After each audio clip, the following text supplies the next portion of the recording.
बारिश हो रही है क्या सर आप लोग की तरफ? हाँ सर, बहुत तेज पानी बरस रहा है सर। अच्छा। तभी मैं कह रहा हूँ कि लग रहा है इंद्र जो है अपना कोर्स पूरा कर रहे हैं, लास्ट ईयर वाला। अच्छा। अपने तो पानी बरसाने का कोर्स बराबर पूरा कर रहे हैं अपना। सही कह रहे हैं, आपके यहाँ बारिश हो रही है? बहुत बारिश हो रही है सर। टीचमेंट। आजमगढ़ के, आजमगढ़ आजमगढ़। नहीं, आजमगढ़ मौसम बना है लेकिन कम चांस है। जे नहीं सर, मैं अपने लिए कह रहा हूँ। क्या समय सर ऊपर क्लास ले रहे हैं छत पे जाके, तो पानी बरस रहा है। अरे नीचे बारिश आओ, में छत क्लास पे ले जा रहे रहे हैं। अभी नीचे आया, नीचे सुमित जी। रिकॉर्डिंग हो रही कि नहीं, स्क्रीन शेयर हो रहा है कि नहीं बताइए सुन। हो रही है। ये सर वो नहीं करते। देखो भाई, नहीं होगा तो वही बार बार पढ़ाएंगे जब तक आप देखे एमएच अब्राहम, जब तक रिकॉर्डिंग नहीं होगा तब तक आगे नहीं बढ़ेंगे। इसलिए अगर बार बार पढ़ना है तो रिकॉर्डिंग नहीं होगा तो फिर वही बार बार पढ़िए, हम क्या कर सकते हैं। दोबारा दोबारा जब तक रिकॉर्डिंग नहीं होगा। समझ में आया मेरी बात? इसलिए रिकॉर्डिंग वगैरह देख लीजिए। अभी देखिए शाम को हुई है, क्या करे, कभी होती है। चलिए देखिए फिर से academic novel.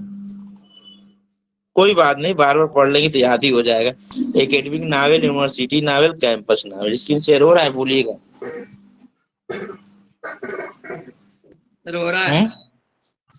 The novel set primarily in the college and university community, which is the main character are the academics. जो इस novel set primarily in the college या प्राइमरली इन द, ये जो नावल होता है सेट होता है college में। कौन? Academic novel, university novel, campus में होता है, सेट होता है कॉलेज में।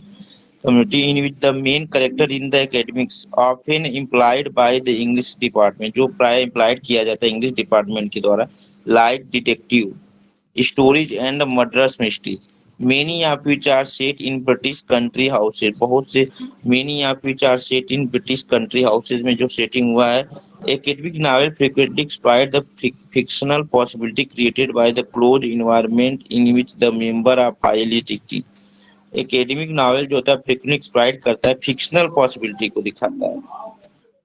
And created by close environment होता है, in which the number of highly distinct होते हैं, often idealistic personalities and thrown together। इसमें आइडियोसिंक्रेसिक पर्सनालिटी होता है। कैसी पर्सनालिटी होती है? आइडियोसिंक्रेसिस होता है। आइडियोसिंक्रेसिस का मतलब ये है कि जो पर्सनालिटी होगी वो कैसी होगी? आइडियोसिंक्रेसिस मतलब विशेषण, विशेष होता है, विशेष स्वभाव का। In the case of the murder mystery, अगर मर्डर मिस्ट्री का जो केस हो, इस केस में the insularity of the setting can produce a sense of heightened tension, but in the academic, एक मिनट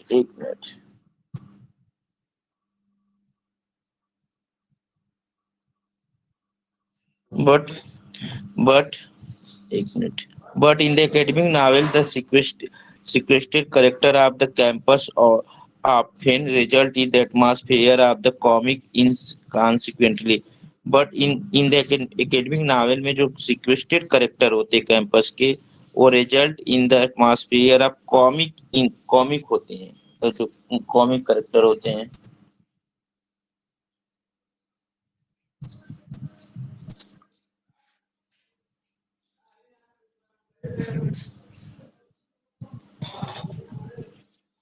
एक मिनट।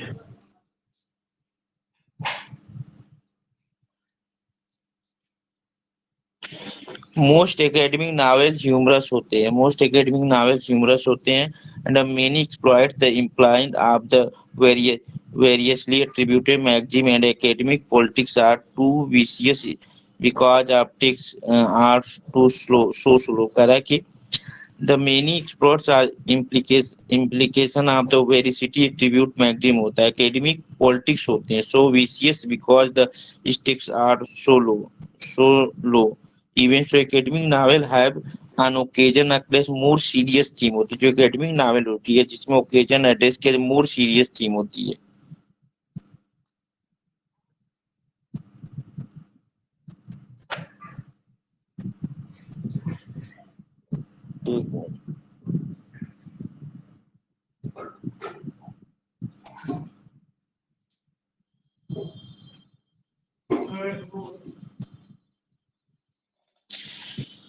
इंक्लूडिंग पावर, जिसमें including power होता है, सेक्स होता है, class and management and exile, ये सब चीजें होती हैं। ठीक है। जो एकेडमिक नावल होता है, क्वेश्चन एड्रेस किया जाता है, सीरियस थीम, इंक्लूडिंग पावर होता है, सेक्स, क्लास वगैरह, मैनेजमेंट, एग्जाइल होता है। ठीक है। The satirical portrait of the dreamily impractical thinker of the also Aristophanes Cloud। आगे अगर बात किया जाए, satirical portrait of the dreamily impractical thinker होती है। As old as the Aristophanes का नाम है, अरिस्टोफेन्स का एक वर्क है द क्लाउड्स नावेल है, which depict Socrates riding through the heavens in the basket. जैसे एक बास्केट में हेवेंस को यहाँ पर राइडिंग करता है, जैसे एक टोकरी में स्वर्ग को लेकर जाता है। कहने का मतलब है यहाँ पर एक इस वर्क में जो अरिस्टोफेन्स का जो क्लाउड है, इसमें बताया गया है कि जैसे किस चीज को एक टोकरी में उठा लेना, मतलब किसी इसमें एक टोकरी में हम हेवन को उठा लेते हैं, ऐसा बोला जाता है। The novel such George Eliot, ध्यान रखिए जॉर्ज इलियट का मिडिल मार्क, जॉर्ज इलियट का मिडिल मार्क वर्क एक सर फादर ऑफ कॉमेडी इन्हें कहा जाता है। सर फादर ऑफ कॉमेडी इन्हें कहा जाता है, अरिस्टोफेन्स को। फादर तो अब हमें फादर ऑफ कॉमेडी के रूप में अगर रखेंगे तो फादर इंग्लिश फादर तो नहीं है, हो सकता है फादर हो तो बात है, हमें पता नहीं सर। जॉर्ज इलियट का मिडिल मार्क 1874 का वर्क है, ध्यान रखिएगा जॉर्ज इलियट का। अब इसमें जो है आपका इसका दूसरा जॉर्ज इलियट का एक और नाम है, मैरी एन इवेंस, इसका एक और नाम है मैरी एन इवेंस जो है लेडी एन का दूसरा नाम है। जॉर्ज इलियट का मिडिल मार्च थॉमस हार्डी का जो ड्यूड द ऑब्सक्योर है 1892 में, थॉमस हार्डी का ड्यूड द ऑब्सक्योर, यह भी एक कैंपस नावल है। इसमें जो ये दोनों नावल है ना, इसमें जो कहानी है यह कैसी है, ये स्कूल स्टूडेंट लाइफ से संबंधित है, ध्यान रखिए। और देखिए ये थॉमस हार्डी का जूड लास्ट नावल है, इसके बाद जो नावल नहीं लिखा था। इसमें थोड़ा सा जूड का रिलेशन जो है अपने कजन से होता है, सुसना से एक मतलब कजन से होता है रिलेशन, इसलिए क्या है इस नावल को कई बार पब्लिश नहीं हो रही थी नावल जूड के, बाद में इसको पब्लिश कराया, फिर इसके बाद इन्होंने कोई वर्क नहीं लिखा। कौन? थॉमस हार्डी ने। विला कैथर जो है का वर्क है द प्रोफेसर हाउस 1925 में, विला कैथर का द प्रोफेसर हाउस ये भी वर्क है।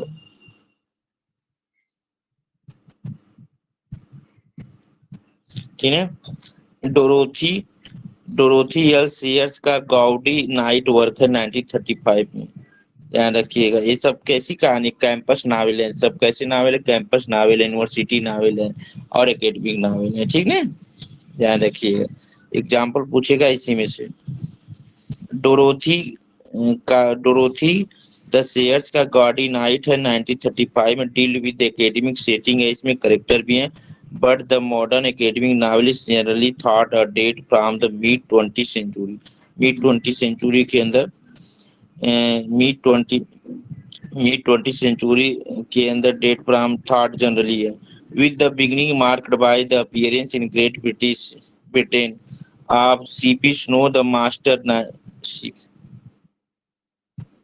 of C.P. Snow the Master 1951 में वर्क है। किंग्सले एमिस का वर्क है लकी जिम, किंग्सले एमिस का वर्क है 1954 किंग्सले एमिस का वर्क है लकी जिम 1954, ध्यान रहे बहुत इंपॉर्टेंट। इसमें लकी जिम भी एक स्टोरी है, जो यूनिवर्सिटी में स्टूडेंट है, इसका फेयर होता है, यह भी इम्पोर्टेंट वर्क है। And in the United State का रहने वाला और कौन है, United State of Mary McCarthy का वर्क है the groups of academy the group of academy भी 1950 वर्क है मैरी मैककार्थी। यह भी कैसा नॉवेल है, यह भी आपका एकेडमिक नावल है, यूनिवर्सिटी नावल, कैंपस नावल है।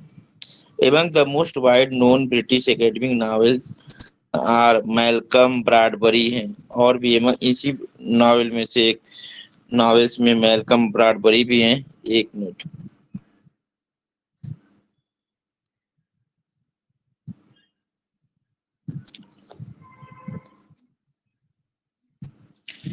ध्यान रखिए।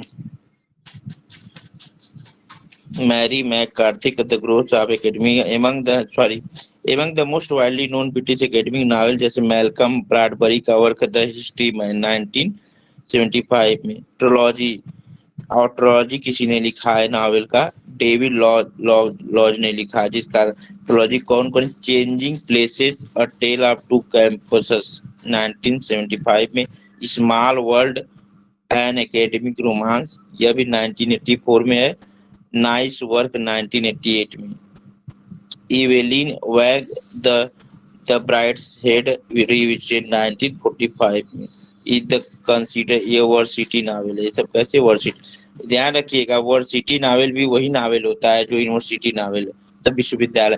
तो जान लीजिए, एकेडमिक नावल कहिए या यूनिवर्सिटी या यूनिवर्सिटी नावल कहिए या कैंपस नावल कहिए या वर्सिटी नावल कहिए, सब एक ही तरह के हैं। मतलब ये स्टोरी जो होगी, कहानी, हीरो या हीरोइन कहीं यूनिवर्सिटी में पढ़ रहा होगा या पढ़ा रहा होगा, ऐसी कहानी होगी।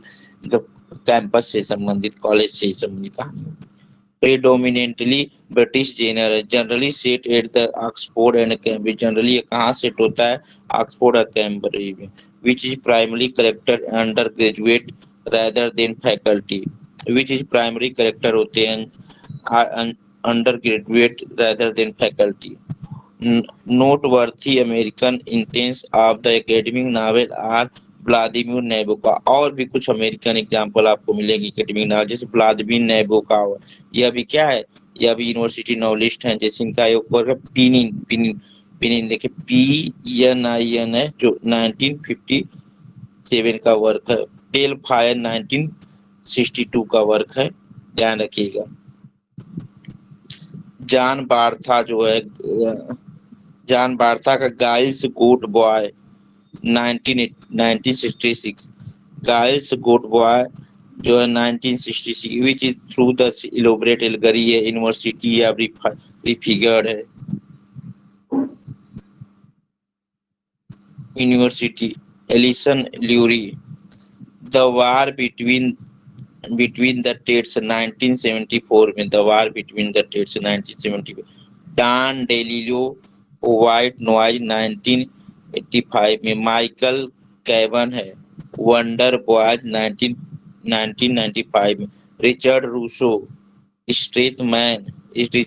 का स्टेथमैन है 1997 में, माइकल कैबोन का वंडर बॉयज है, और डैन डेलिलो का है व्हाइट नॉइज, और फिलिप रोथ का द ह्यूमन स्टेन है 2000 में।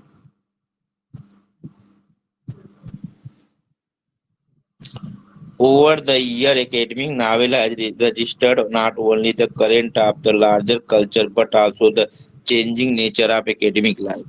Over the year का अगर कहा जाए तो academic novel register not only the current of larger culture but also the changing nature of academic life. इसमें क्या होता है, academic life के nature को इसमें change किया जाता है। If many of the earliest intents of the genre depicting the college of university community as the pseudo कर रहा है कि many of the earliest intense, कुछ और भी एग्जाम्पल मिले, कुछ ऐसी जेनरा में लिखे गए वर्क थे जो कॉलेज और यूनिवर्सिटी से संबंधित थी, स्यूडो पास्टोरल एनक्लोजर के रूप में, पॉइंट रूल्स एंड कन्वेंशन है। More recent novel have retreated the same setting in micro, कुछ ऐसे तरह आने वाले फ्यूचर समय में कुछ ऐसे नावल और लिखे गए, इसी तरह से उसकी थीम होती थी नावल वगैरह, सॉरी कैंपस से संबंधित, एकेडमिक संबंधित, ठीक है। तो आगे देखिए, which is value of calculating through the broader culture emerge high relief.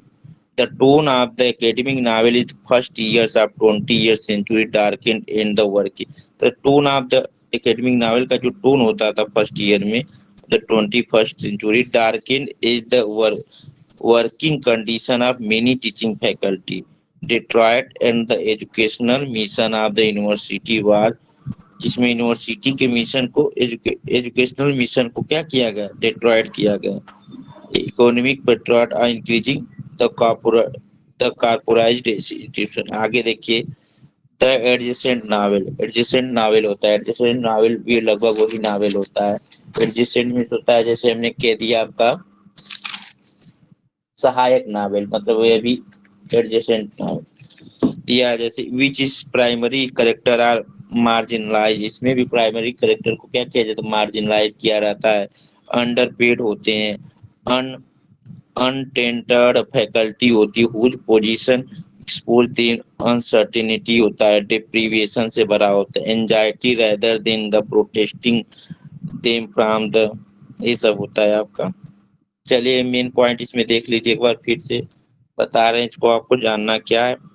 आज के बाद कभी गलती ना हो आए तो एकेडमिक नावल को ही कैंपस नावल कहते हैं, इसी को यूनिवर्सिटी नावल कहते हैं, और इसी को वर्सिटी नावल भी, सब एक ही होता है। ऐसा नावल जिसमें जो हीरो या हीरोइन या फिर और करेक्टर होंगे कुछ किससे बिलोंग करती है, कॉलेज यूनिवर्सिटी से, मतलब उससे कॉलेज लाइफ संबंधित, तो कैंपस से। इसमें आपको जानना क्या है, थीम वगैरह जानते हैं। इसमें कुछ वर्क है, कुछ लोगों ने वर्क लिखा है। जैसे आपका नाम है आता है तो सबसे पहले अगर नाम आता है तो अरिस्टोफेन्स का क्लाउड है, यह भी वर्क था इसी समय। अगर बात करें जॉर्ज इलियट का मिडिल मार्च है, इम्पोर्टेंट है 1874 में। यह नावल जो है यह कैसा नावल है, ये कैंपस नावल, एकेडमिक नावल। इसमें जो स्टोरी है वह कैंपस संबंधित है, और कैंपस की स्टोरी है इसमें। इसमें जो आपका जो कहानी है कैंपस संबंधित। और थॉमस हार्डी का जूड द ऑब्सक्यूर है, यह इनका कैंपस संबंधित है। अभी यूनिवर्सिटी में लड़का जो जूड जो है यूनिवर्सिटी में एडमिशन करवाना चाहता है यूनिवर्सिटी में, और इसके लाइफ में बहुत घटनाएं होती हैं, सफरिंग जीवन व्यतीत करता, सेक्स वगैरह के लिए इसे प्रताड़ित होना पड़ता है, सब कहानी है इसमें। तो ये कहानी 1895 का। इसके बाद नॉवेल नहीं लिखते हैं कौन, थॉमस हार्डी, लास्ट नॉवेल है थॉमस। विला विला कैथर का द प्रोफेसर हाउस है 1925 में। डोरोथी सेयर का गार्डी नाइट है 1935 में। ये सब है, ध्यान रखिएगा। इसके बाद अगर बात करें सीपी स्नो का द मास्टर है। फिर किंग्सले एमिस का लकी जिम बहुत इंपॉर्टेंट है 1954 में। यह भी एकेडमिक नावल, कैंपस नावल है। लकी जिम है। लकी जिम में जो एक मार्गरेट होती है, कौन होती है, मार्गरेट, MARGRET, मार्गरेट होती है। मार्गरेट पील है इसका अफेयर जो है, पील जो है इसका अफेयर जो है प्रोफेसर वेल्च से रहता है। प्रोफेसर वेल्च है, उन्हीं से इनका अफेयर होता है, शादी करना चाहती है, ये सब कहानी है। फिर इसी संबंधित जो नावल होता है आगे चल के यूनिवर्सिटी नावल आया, मतलब विश्वविद्यालय नावल यह भी होता है, इसमें वही कहानी होती है। अगर बात करें कुछ और भी नावल देख लीजिए। डेविड लॉज का चेंजिंग प्लेस है, टेल ऑफ टू कैंपस, एट्रोलॉजी है इनकी, स्मॉल वर्ल्ड है, एन एकेडमिक रोमांस, वो नाइस वर्क, ये सब है। इतना वर्क जानना है, बहुत ज्यादा जाना है, कंफ्यूजन हो। व्लादिमीर नेबोकाव का पिन है, पेल फेयर है, सॉरी पेल फायर है, पिन है, ये क्या है, व्लादिमीर नेबोकाव का वर्क है, अमेरिकन है, एकेडमिक है, ठीक है। इसके बाद आपका यही सब है। जैसे नावल भी लगभग वही नावल होता है, सहायक नावल उससे संबंधित है। इस तरह से आपका हो गया। अब आइए अगला, एक और सीन क्या होता है, आवाज जा रही है, बोलिएगा। आ रही है बस। चलिए एक और सीन देख लीजिए फिर से। An act is a major division in the action of the play. Play के एक्शन का मेजर डिवीजन होता है एक्ट, मतलब प्ले होता है, प्ले को बांटा जाता है एक एक्ट में, 2 एक्ट में, 3 एक्ट में। कौन एक्ट कब आया देखिए, इंपॉर्टेंट है वो। इन इंग्लैंड में दिस डिवीजन और इंटोल बाय एलिजाबेथन ड्रामाटिस्ट। और जो एक्ट का जो अगर डिवीजन किया जाए तो इंग्लैंड में एक्ट कब आया, एलिजाबेथन एज में आया। इंग्लैंड में एलिजाबेथन एज में के ड्रामाटिस्ट ने इसको इंट्रोड्यूस किया, किसको, एक्ट को। अतः इसके पहले जो प्ले लिखे जाते उसमें एक्ट वगैरह नहीं रहता था। Who emitted ancient Roman play, जो एलिजाबेथन ड्रामाटिस्ट कहाँ से नकल किए हैं, रोमन प्लेज से अपने। स्टर्टरिंग एक्शन इनटू 5 एक्ट। तो सबसे पहले जब ड्रामा इंग्लैंड में आया, एक्ट जो आया वो किस एज में आया, एलिजाबेथन समय में आया, और सबसे पहले आया तो 5 एक्ट में लिखते थे। आपको देखते होंगे जो आपका मार्लो, क्रिस्टोफर मार्लो है, क्रिस्टोफर मार्लो के वर्क या शेक्सपियर के वर्क में कितने एक्ट मिलते हैं आपको, 5 एक्ट मिलते हैं ना। ये लोग जब ड्रामेटिक्स आया तब जब 5 एक्ट हुआ और सीन उसमें कई होती थी। चलिए आगे देखिए फिर क्या हुआ। लेट इन 19th सेंचुरी, फिर इसके बाद 19th सेंचुरी में अगर बात किया जाए, number of writer follow the example of Chekhov and Ibsen. और जो 19th सेंचुरी आ गया तो बहुत से फॉलोड राइटर जो तो फॉलो किए इब्सन को, हेनरी इब्सन और इस चेकव के मॉडल को, और इन लोगों ने 4 एक्ट में लिखना शुरू कर दिया था 19th सेंचुरी में। जब अगर इंग्लैंड की बात किया जाए तो इंग्लैंड में जो राइटर थे 19th सेंचुरी में, तो हेनरी इब्सन जो थे नॉर्वे के और जो चेकव थे, इन लोगों के रूल को फॉलो करते हुए 4 एक्ट में लिखने लगे नावल। कौन? यहाँ 19th सेंचुरी में इंग्लैंड वाले, ठीक है। फिर आगे क्या, in the 20th century the most common form of traditional non musical drama has been 3 act. लेकिन अगर 20th सेंचुरी की बात किया जाए तो ट्रेडिशनल नॉन म्यूजिकल ड्रामा है इसमें 3 एक्ट हो गया, और 20th सेंचुरी में आकर के प्ले वगैरह कितने एक्ट में हो गए? 3 एक्ट में। अर्थात आप देखते होंगे कि कालसवर्दी के कुछ प्ले हैं जो 3 एक्ट में है, जीबी शाह के जो प्ले है 3 एक्ट में, 20th सेंचुरी के डब्ल्यू बीट्स भी 1-2 प्ले लिखे वो भी 3 एक्ट में ही है। तो धीरे धीरे एक्ट कम होने लगे, ठीक है। तो एलिजाबेथन एज, तो एलिजाबेथन एज में सबसे पहले इंग्लैंड में एक्ट आया। एलिजाबेथन ड्रामेटिक्स लाए, कहाँ से लाए? रोमन से लाए, ध्यान रखिएगा। तो पहली बार आया तो कितने एक्ट था? तो पहली बार आया तो 5 एक्ट था। फिर इसके बाद 16 सेंचुरी से सीधे हम चले आते हैं 19th सेंचुरी। तो 19th सेंचुरी में जो प्ले वगैरह था तो जो राइटर जो थे इंग्लैंड में वो इब्सन और चेखव को फॉलो करने लगे, यह जो 4 एक्ट में लिखने लगे। फिर आके 20th सेंचुरी में वह 3 एक्ट में बन गया, ठीक है। 3 एक्ट में जैसे आप जीबी शाह को ले लीजिए, कालसवर्दी वगैरह को ले लीजिए। अब आगे देखिए क्या, अब सीन क्या होता है। एक often subdivided into scene. अब एक को सब डिवाइड किया गया है सीन में, और एक को अब सीन में डिवाइड किया गया है। Which is the modern play usually consist of unit of action, जिसमें मॉडर्न प्ले जो है कंसिस्ट होता है यूनिट ऑफ एक्शन को, in which there no change of place, जिसमें प्लेस का कोई चेंजिंग नहीं होता, या ब्रेक होता है in the community of time. मैंने बताया था उस दिन, एक टायर ऑफन डिवाइड इनटू सीन, एक को सीन में डिवाइड किया जाता है, ठीक है। जैसे नहीं तो एक टेक्ट में आप देखिए 5 एक्ट शेक्सपियर के हुआ करते थे, तो 5 एक्ट में लगभग 20 या 18 या फिर कह लीजिए 16 सीन हुआ करते थे ना। तो किसी में 2 होता था, किसी में 5 होता था, किसी में 6, किसी में 3 सीन इस तरह चेंज होते थे, इस तरह हुआ करते थे। तो वही कह रहा है, एक is divided often subdivided into scene, उसको सीन में डिवाइड किया जाता है। Which is modern play usually consist of unit of action which there no change of place and break in the continuity of time. लेकिन कह रहा है जो मॉडर्न प्ले है जिसमें एक्शन की जो यूनिट का जो कंसिस्ट है वह नहीं चेंजिंग होता है, प्लेस ऑफ ब्रेक या break in the continuity of time की कंटिन्यूटी में अगर कोई प्ले चल रहा है तो उसके प्लेस को चेंज नहीं होते हैं। जो मॉडर्न प्ले है ना, तो मॉडर्न प्ले में जो एक्ट वगैरह सीन होते हैं तो उसमें जो टाइम का कंटिन्यूटी होती है, प्ले जिस सीन जहां पर ली गई है वहीं पर लिया जाएगा सीन, मतलब ये बीच में रुकता नहीं है। प्लेस को नो चेंज ऑफ प्लेस को चेंज नहीं करते, मतलब 1-2 एक्ट लगभग एक ही जगह हो जाते हैं। सम मोर रिसेंट प्ले, लेकिन कुछ recent play dispense with the division into act, उसे एक्ट में डिवाइड किया गया। The structure as a sequence of scene, जो सीन का स्ट्रक्चर हुआ या एपिसोड, जिसे एपिसोड कहा गया है, सीन का सीक्वेंस स्ट्रक्चर बोला गया है जिसे, ठीक। In the conventional theatre with the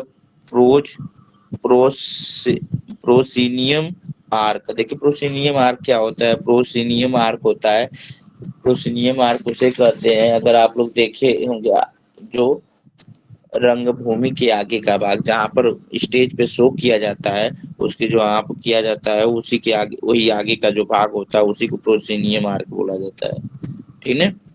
तो कह रहा है कि in the conventional theatre with proscenium arc frame in the front of the stage. कह रहा है कि जो कन्वेंशनल थिएटर होते थे उसमें जो स्टेज के सामने का जो फ्रेम भाग होता था जिसे क्या बोला गया? प्रोसेनियम आर्क बोला जाता था, जिसे बोला जाता था स्टेज के आगे का भाग। End of the scene is usually indicated by the draft curtain and and timing of the light. इसमें क्या होता है, end of the scene, scene के अंत में जो होता था, अब क्या होता है सीन के अंत में जो होता है, इंडिकेट बाय ड्राफ्ट कर्टेन। जब एक सीन समाप्त हो जाती तो कर्टेन, मतलब कर्टेन को, पर्दा को क्या किया जाता है, गिरा दिया जाता है, या तो डिमिंग ऑफ द लाइट, या लाइट को डिम कर दिया जाता था। अरे जब एक कहीं पर प्ले वगैरह हुआ करते जिस स्थान पे, तो जब एक सीन समाप्त होती थी तो उसमें क्या पर्दे को या तो गिरा देते, ड्रॉप कर देते थोड़ा, या तो फिर लाइट को डिम कर देते हैं।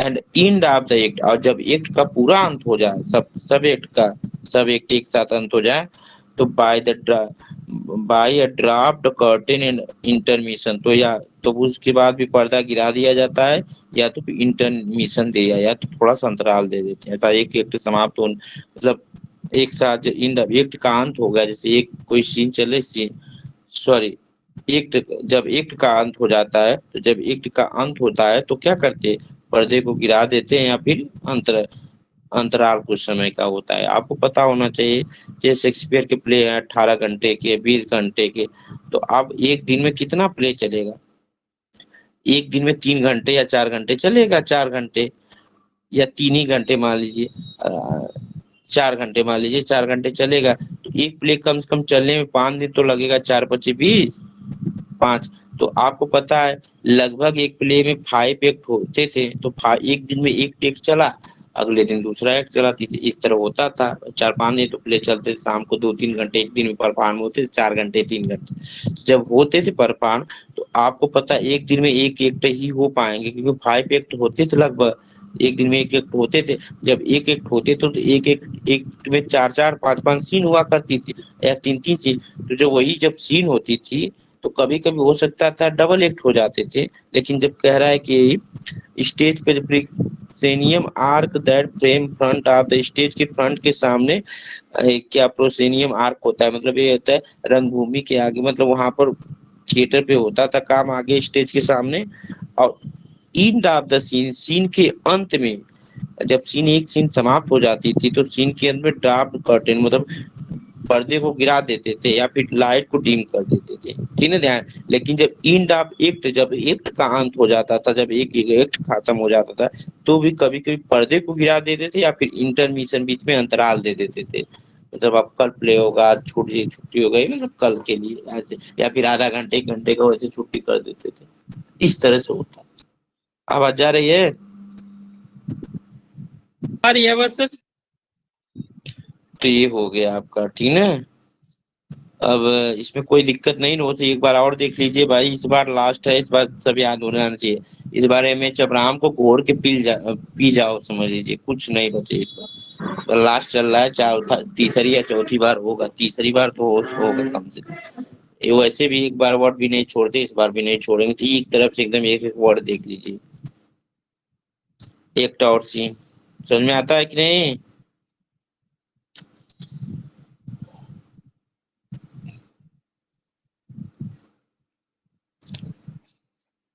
गणेश सर, आप लोग तो बाद में आए थे ना। हेलो, आवाज नहीं जा रही? गणेश सर बताइए, गणेश सर को बताइए एक्शन। बोलिए। अच्छा बताइए, आपने पढ़ा क्या है, चलिए आप लोग बताइए क्या इसमें पढ़े हैं, क्या आपको मिला है इसमें, मतलब आपको क्या मिला है आज, ये जो एक और सीन के अंदर या किसी के अंदर, बोलिए।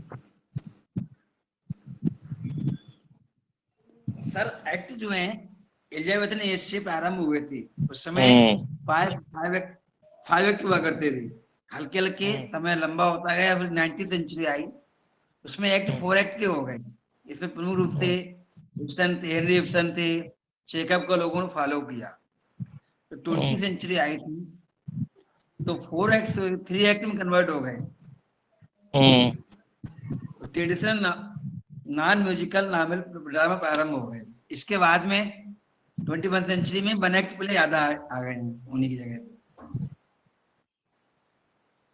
जो 5 एक्ट प्ले थे उसके सब डिवीजन भी किया, उन्हें सीन में बांटा गया, छोटे छोटे भाग बांट दिए गए एक्ट से, जिससे कि आसानी से वो स्थान चेंज कर सकें, प्लेस को रोक कर सकें, हिसाब से परिवर्तन किया, जिनके लिए हम प्रोसेनियम आर्च भी कहते हैं, रंगभूमि आर्च कहते थे। स्टेज जो आगे बनाया जाता था उसके रंगभूमि कहते थे। बहुत सही। और अंत में जब सीन समाप्त होता था तो पर्दा गिरा दिया करता थे, या लाइट जो है ऑफ कर देगी। कभी कभी ये जैसे आपने फिल्म में देखा होगा, इंटरवल होता है, इंटरमिशन होता है, तो गैप करें जिससे कि व्यक्ति वो गैप होने के बाद में देख सके। इस बहुत तरीके से सही, बस यही यही करना है। अब इससे और है क्या इसमें? चलिए कल हम एस्थेटिक आइडियोलॉजी पढ़ाएंगे, ये सब टर्म है, एक दिन हम इसको पूरा लेंगे एस्थेटिज्म, ठीक है? तो 2 मिनट का समय दे के फिर आ रहे हैं, वो क्या पढ़ते हैं हम लोग, ठीक? क्या नाम है? ग्रामर, ग्रामर पढ़ते हैं हम लोग। रिकॉर्डिंग हो रही थी ना? हाँ सर।